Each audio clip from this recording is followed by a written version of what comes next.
పుస్తకం చేతిలో ఉన్నప్పుడు మనం కొత్త ప్రపంచాన్ని ఊహిస్తాం. పాత్రలలో మనకు తెలిసిన మొహాలు, అందులో ఉండే ప్రదేశాలు కూడా మనం ఇదివరకు చూసిన ప్రాంతాలనే అందుకు అనుగుణంగా మలుచుకుని ఆ సన్నివేశాలకు ఊహించుకుంటాం. ఒక పుస్తకం కేవలం కథని మాత్రమే చెప్పదు. మనలో ఎప్పుడో ఉన్న జ్ఞాపకాలని, ప్రదేశాలని, మనుషులని మళ్ళీ మళ్ళీ గుర్తు చేస్తూ ఉంటుంది. ప్రత్యక్షంగా వీడియో చూస్తున్నప్పుడు ఇలాంటి అనుభూతి కలిగే అవకాశమే లేదు.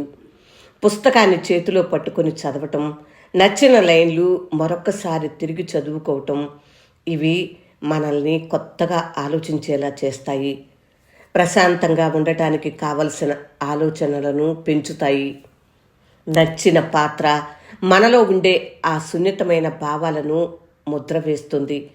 కథలు, నవలలు ఎందుకు పనికిరాని రచనలు అనే ఆలోచనని పక్కన పెట్టండి. ఇన్ఫర్మేషన్ మాత్రమే ఇచ్చే పుస్తకమే చదవాలని అని నియమమే అవసరం లేదు. చదువుతున్న కొద్దీ మీ మెదడు వేగంగా అక్షరాలను గుర్తిస్తుంది, మిగతా ఆలోచనలని దూరం చేస్తుంది. కథ చదువుతున్నప్పుడు మన భావోద్వేగాలు వీడియో చూస్తున్నప్పుడు ఉన్నంత వేగంగా మారిపోవు. చదవటం, అర్థం చేసుకోవటం, దాన్ని విశ్లేషించి మళ్ళీ ఆలోచించటం అనే ప్రక్రియ కేవలం చదువుతున్నప్పుడు మాత్రమే జరుగుతుంది. సినిమా, యూట్యూబ్ వీడియో ఇప్పటి కాలానికి ఎంత అవసరమో చదవటం అంతే అవసరం. రోజులో కనీసం 10 పేజీలైనా చదవాలన్న నియమం పెట్టుకోండి. అది ఏ భాష అయినా కావచ్చు, ఏ జాన్రా పుస్తకమైనా కావచ్చు.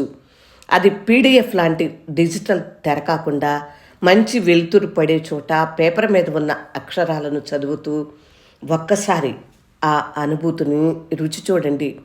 ముఖ్యంగా మీరు ఎప్పుడో చదువుతూ మధ్యలో ఆపేసిన పుస్తకాన్ని మళ్ళీ ఒకసారి మొదలు పెట్టండి. అది మీ గది, బాల్కనీ కావచ్చు, మెట్రో రైల్ కావచ్చు, బస్ కావచ్చు, ఆఖరికి మీ ఆఫీస్ కెఫ్టేరియా అయినా కావచ్చు.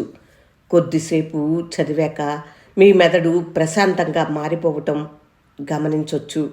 ఇంత బిజీ జీవితంలో 4 పేజీలు చదవటం స్ట్రెస్ని తగ్గిస్తుందని అర్థమైతే మీరు ఎప్పటికీ చదవటం ఆపలేరు.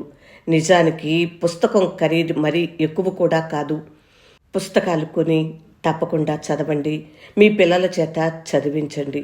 నమస్తే.